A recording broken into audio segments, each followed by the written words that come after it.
We are on the cusp of a major social change. Do you feel it? Even if you don't, make no mistake, change is coming, and it is going to be unforgettable. I'm your host, Dr. Sarah Hart, and here on Prime Spark, where we work with and on behalf of women over 55, I want to help you find that spark that will ignite your way forward, reflect your gifts to the world, and illuminate your path through this next stage of life. Through these podcast conversations, I hope to inspire you to see how you can make a significant contribution to some of the gnarly problems that are facing us right now. Join me, and together let's discover our Prime Spark. Hi, and welcome to Prime Spark. I'm Sarah Hart, and I'm so happy you're here with us. Prime Spark is designed for women over 50 or close, with a goal to help us all live our happiest, most fulfilling, and productive lives, now and in the future. The mission of Prime Spark is to change the way our society sees and treats older women. That's a big mission, which only means we all need to be involved and we need to get going now. And today I have the pleasure of talking with Laurie Handlers, a woman whose work I greatly admire. Laurie Handlers, author of 2 international bestsellers about sex and happiness, focuses on transformation through pleasure, empowering people to fall deeply in love with themselves and their partners. Laurie is an expert in the fields of sexuality, intimacy, and relationships, and has taught transformational workshops on topics ranging from releasing past emotional trauma, fearless communication, and sacred sexuality since 1978. Laurie and her husband, Michael Gibson, offer relationship coaching, workshops, and retreats on extraordinary love. Welcome, Laurie. I'm so happy you're here today. Thank you, Sarah. What a pleasure to be here and to be over 50. And to be over 50. Yay. That's interesting. I saw a friend this morning and she's 84. And she said, I do start to feel a difference. And I said, I know, but I felt a difference from 20 to 30 and 30 to 40 and 40 to 50 and 50 to 60. So yeah, we all do. So Yeah. how do But you I feel a difference in empowerment. Like I feel when I turned 50, I no longer had to worry about what anyone thought of me or what I said, watching my words or whatever. Like I just went, I don't care now. Like I earned the right to say what's on my mind. I earned the right to speak my truth. And I'm not shifting that or holding my tongue for anybody. Like I'm, you know, I'm, a s- I'm becoming a senior citizen and I will live as such. So I love the idea of being older and being wiser. I do too, Lori. And I've interviewed hundreds of women, and most of the time they say something like you just said. Yeah, I'm Not glad. a lot of us feel a difference physically over time. It's just, our body wears and we feel a difference, some significantly different, some minor differences, but differences. But almost 99.9% of the women I've talked to feel better, feel more themselves, more powerful, don't care what other people think as much. Um, and I don't know how long it's going to take our society to catch up with the fact that that's the way we are. That's not the way we're presented most of the time. No, we're not. Although it has been better. I mean, there are older models now, in Vogue and in other magazines. And, there are people like Glenn Close speaking out about it and Jane Fonda. Jane Fonda has she's a hoot. She has a lot of really great things to say in her 80s. I try to find things that they're saying and copy them and put them on my Facebook posts, because I want people to know like the future is not a bad thing. The future is one, and I teach a course for people over 50. I teach a very specific course in sacred sexuality, And I made a version of it for people over 50 because I felt like two things. Older women are not seen. Right. Like when they're in the space of people working on their sexuality or working on communication or whatever, like older women are just like not interesting to the younger population. So they become invisible. And men who are older get projected on. Like, oh, he's the creep. He's the dirty old man that when I was 3 fondled me or whatever. And so I've made a whole course. I've taught it internationally for people over 50 so that they don't get marginalized like that. And it's been a tremendous success. So I just did one in Mexico a few I weeks. love that, Laura. You know, that what you said. I just started Prime Spark about 4 years ago. I think it was during the lockdown because what else was there to do but start Right. something new? Okay, I'm sitting here all day. I'm going to do something new. Um, and even in those 4 years, I have noticed a difference. I mean, there are more older models. Um, there are older female actors coming forward and talking about their experience. That's happening. We've got a ways to go yet, but it is happening, and that's very encouraging. Yeah, I love So it. I'm curious about. Let me back up. What I'm mostly curious about just right now is how did you get started in this work as early as you did? Mm, good question. I don't know. I like as a kid I was super precocious. My mother was always worried about me, for opening my big mouth and being in trouble. She knew that I was very interested in my body and sexuality. And so she and my grandmother watched me like a hawk. Like they said, that one, she's going to be in trouble. And I never did get in trouble. I'm one of the few friends, of all my friends, I'm one of the few people that never used abortion as a method of birth control. Um, I didn't have to. I was very responsible. But I was really interested in sexuality, and I always had a sense that it was more than, when I finally had sex. What I mean that by that is more than kissing or necking. Like when I finally had sexual intercourse, I thought, this is it? Like this is kind of horrible. Like this is what I was saving it for? Like this? There must be more to this thing than that. And so I always felt like there was something more. I didn't have anyone to talk to about it. I mean, the boys in college that I was having sexual relations with, they thought I was crazy that I wanted to talk about it. And and then in the 80s, I read an article in Yoga Journal about Tantra. And it was an article about one of the most famous women in Tantra, Margot Anand, who is in her 80s now, and she's still a hoot. She's still a pistol. She's amazing. She's still teaching. I saw she was at a festival recently. So this article was, I read it, I subscribed to Yoga Journal. It came in the mail. And I read this article and I went, this is it. This is what I've been looking for. Oh my God, someone knows. But then there was no internet, so I didn't know how to find her. Like I read this article and then there was, what do I do? So I waited 10 years till 1996 until I found a teacher.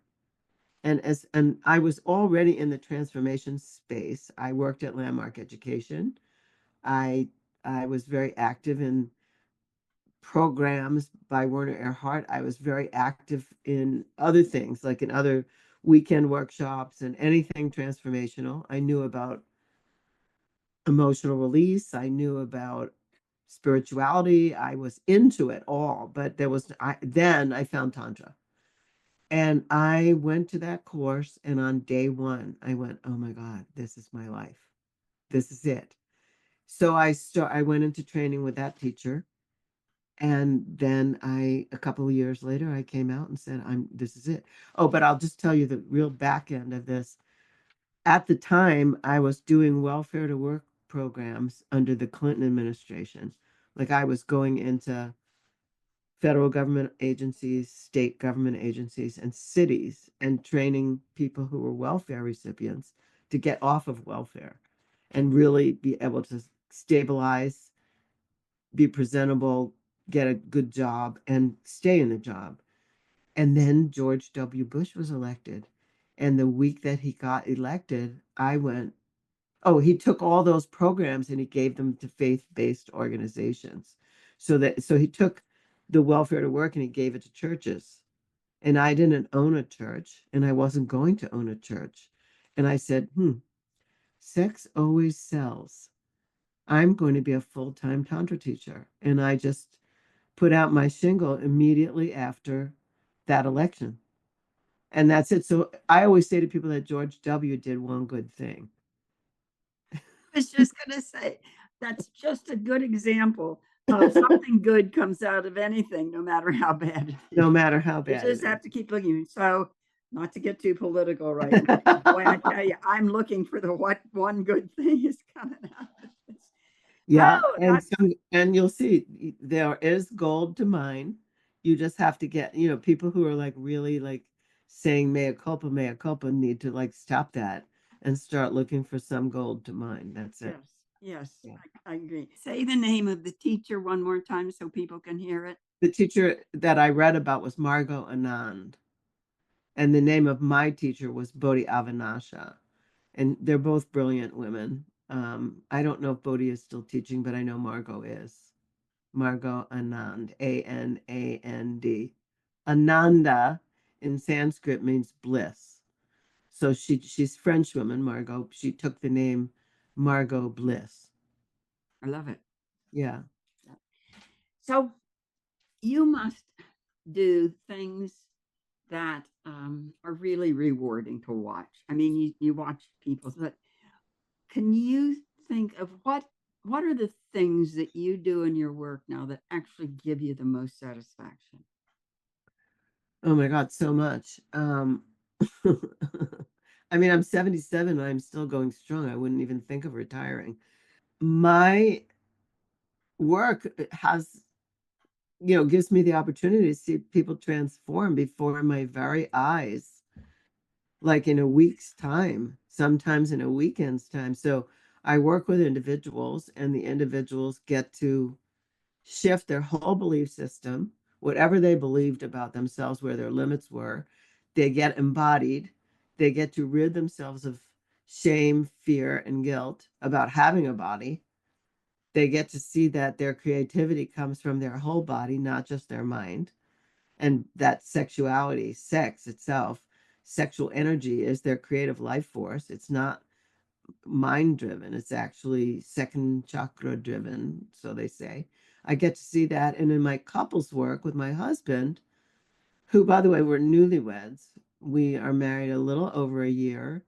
Oh, I was never married before. I never wanted to do that. So I married him when I was 75. I love it. Um,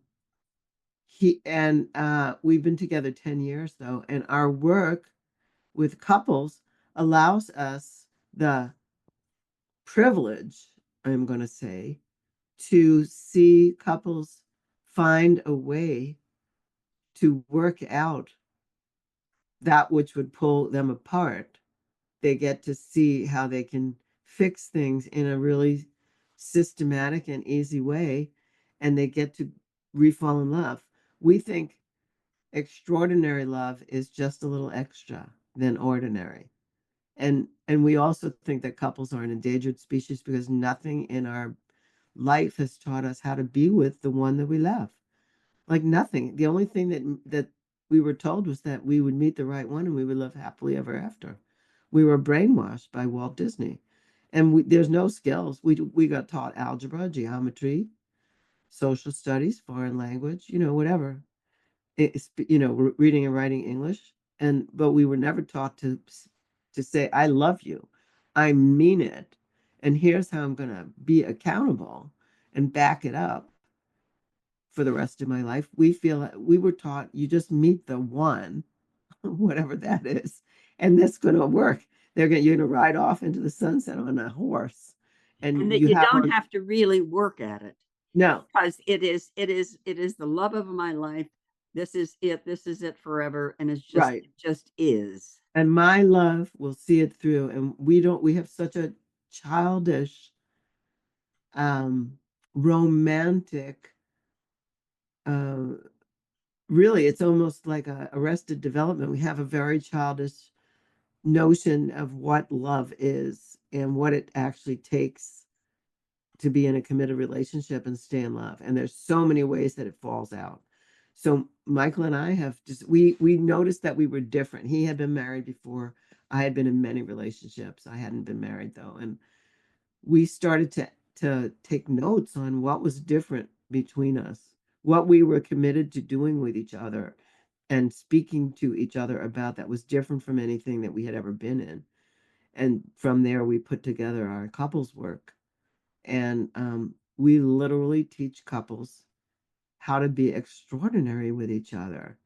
And the question we ask all the time is, do you want to be right or do you want to be in love? Right. You know, do you want to prove your point and argue this person off the ledge, or do you want to be in love? And what will you do to cause love instead of cause friction in your relationship? And it takes two to tango, as they say. So I know how I was raised, given in terms of sex and bodies and even love. And do you notice any difference between when you work now with younger people and older people? Have things gotten any better for younger people? Nope. um, Younger people, yeah, I don't know. I mean, I can't, I work with so many different, like Gen X, and then I work with Gen Y, and so I feel that younger people are more worried still about what other people think of them, and they're worried about perfection. Like they're worried about, like, if their breasts are matching sizes, and men worry about if their testicles are matching sizes. Like they worry about the superficial things, something they said or how they occur, physically or whatever. And when I work with older people, they don't care about that. They care about the quality of their life. For many of them, now that their children are gone, on their own, how are they going to live out the rest of their life and be happy, whether they're single or together with someone? And if they're single, they're looking for somebody to often, not always, but they're often looking for somebody to have a quality life with, which is different from I was chemically attracted to your looks, which is different from I was your high school sweetheart. You were the captain of the blah, blah, blah, and I was the cheerleader of the blah, blah, blah. Like it's so different. Older people are not looking for looks, they're looking for quality. Like, yeah, I hope the person looks good and healthy, but a little balding and a bit of a paunch is not a deal breaker. It's like, what are we going to do to live our best life? And how are we going to communicate to make sure that that happens? And is that how people come to you with that already, or do you help them see that? I help them see that. So what questions do your clients most often ask you? Okay, here's one. My husband and I have become best friends, or my wife and I have become best friends. We would never leave each other, but we got no spark. What are we going to do? Right. That's a very common question. I don't want to cheat. Maybe I did already.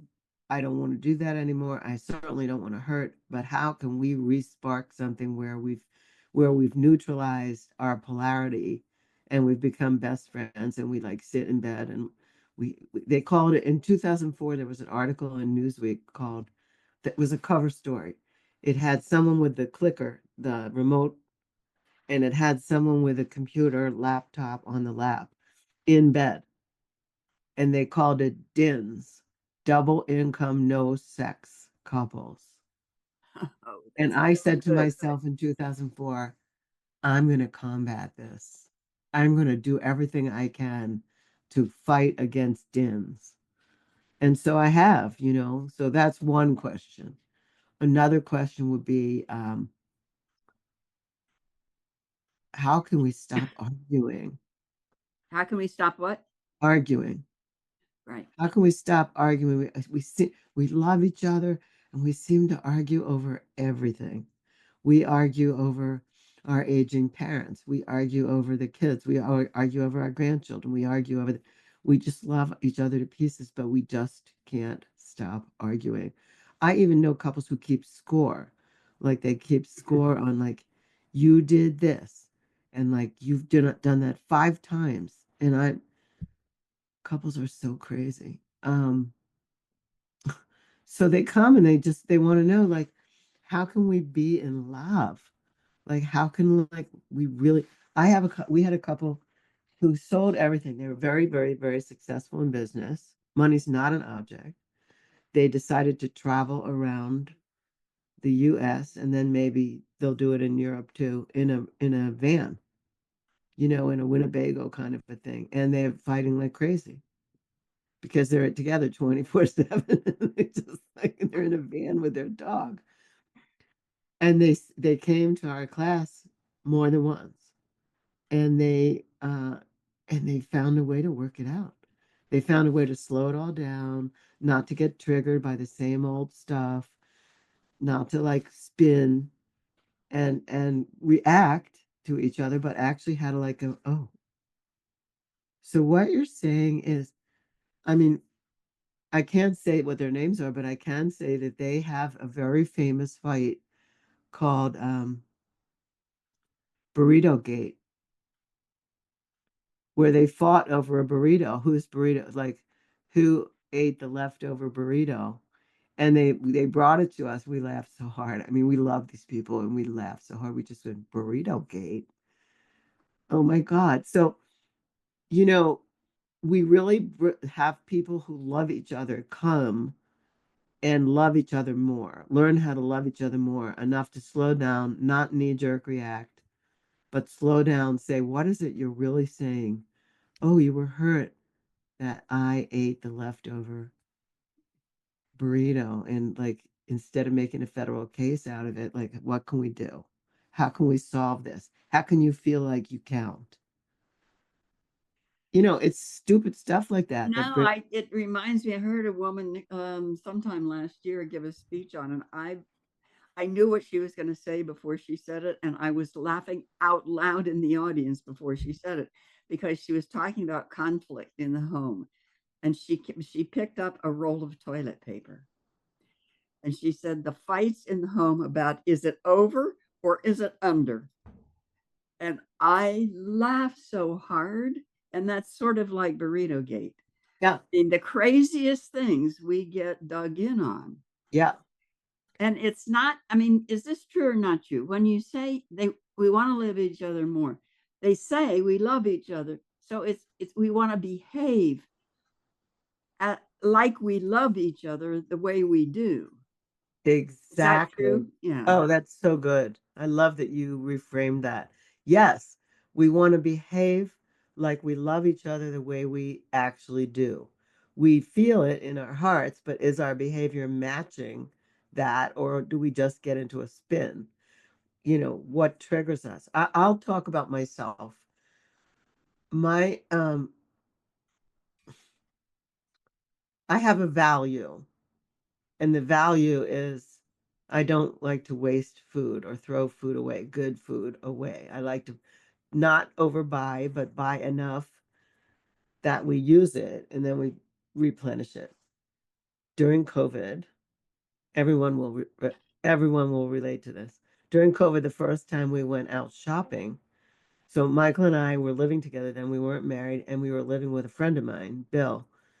And the three of us went out like bandits, like we wore bandanas tied around our noses and our mouths because we didn't have masks yet. We went to the supermarket and we bought so much stuff because we were so afraid.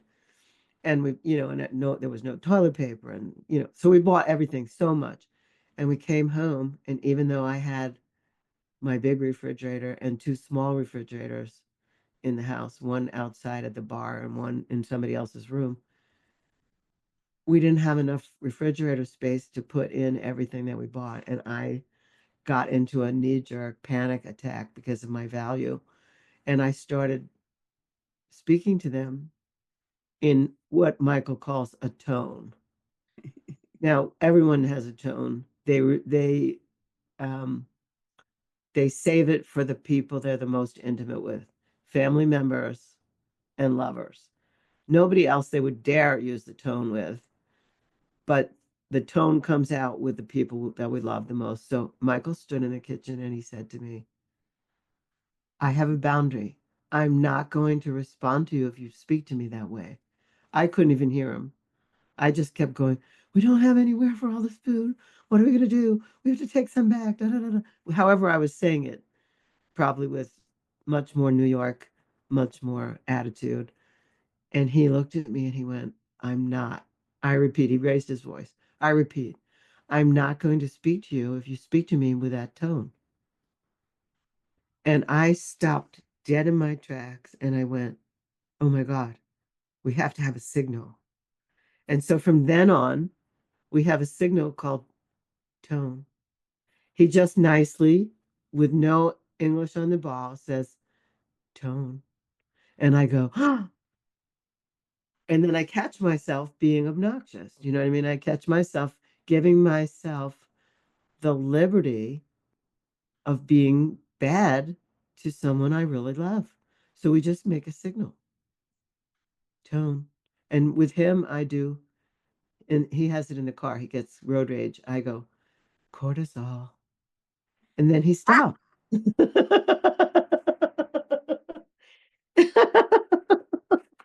that. These are simple. I'm talking about simple solutions to these big issues Right. that could fester. And all we do is like remind each other. I just go, honey, cortisol. And that's my thing to let him know, like he's being stupid on the road, you know? So, anyway, we have a lot of things like that. We teach people a whole lot of ways to deal with those things and to just, I don't know if you've ever seen the Bob Newhart episode of Stop It, where he just tells his clients, stop it or stop it.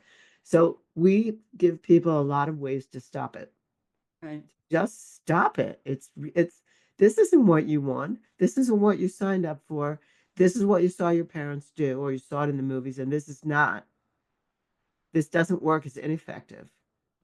So, I have a question I want to ask you, but before I've got to say something because I just this weekend I looked over at trunk, an old trunk I have that is covered in boxes, and I realized I am still buying some things as if we were in COVID. You know, I got so into it, yeah. and one I had a whole box of a certain kind of tea I like. I thought, I can go to the store any day and get another box of tea. Why do I have an entire case of this tea? You know, but it's just Yeah. crazy stuff like that. Yeah. Well, Crazy. crazy stuff. I mean, that triggered a whole bunch of, there was a lot of family violence during that time. There were a lot of really bad things happened to a lot of people who were enclosed together that didn't have this kinds of skills that I'm talking about. Yeah. So one of the things you say in your bio is that you teach people to love themselves and love their partner. Mhm.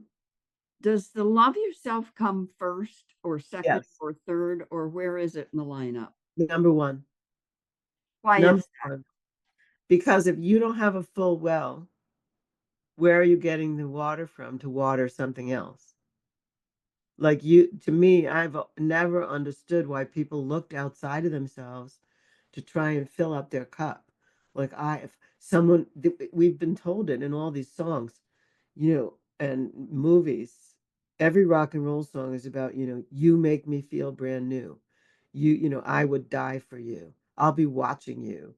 Uh, all these sick things, you know, like for me, I never believed that I needed to be filled by somebody else. I needed to be filled by myself, and then I would have a wealth to offer to somebody else. And I would look for somebody who had a wealth to offer me, not somebody who's looking to get full by becoming codependent with me. Like that's not that isn't, and certainly I've been in relationships like that in my life, but no, self-love comes first. We build ourself, and then from that wealth, we approach the other, not from a place of need or lack, but from a place of strength and power and being complete. I don't need my other half, like whatever those expressions are. This one completes me. Listen, I grew up, you did too, dancing to all these codependent songs. Are there That's really interesting. I never thought about that before. I mean, when you say that, it does occur to me. I've never married, and people have asked me, "Why didn't you ever get married?" And what I've said for years is I never found anybody who would add to my life rather than take it away, and I love Exactly. it. And um, are there any? I'm going to think about this, Laurie. Are there any songs or movies or anything that talk about love yourself first? I just don't even know. I I don't either. don't even I'm know. going I to mean, look there's in the spiritual community, in the New Age community, there's songs like that. Because in the for example, in Tantra, we do rituals where we see the other as the god or the other as the goddess. So I'm the goddess. If I'm going to look into your eyes and look for the transpersonal, like look for the goddess in you, I have to be able to allow you to see that in me. And that's part of what we work on in the field of Tantra. So it took me a while. Like the first ritual I was ever in, I mean, I didn't think we were going to talk about this today, but I will definitely tell you. The first time I was ever in a ritual called a puja, which is where it's a culturally appropriated practice from Hindu culture. And we took it in Tantra so that we could see the divine in each human that we come across. So the first time I was in a puja, which is where we rotate partners, there was one piece of the ritual where the men had to kiss our bellies and then kiss our feet. And I walked into that totally not knowing that. I didn't expect that. And I didn't feel worthy of having my belly and my feet kissed by men. And I had to look at that and go like, what is that? Like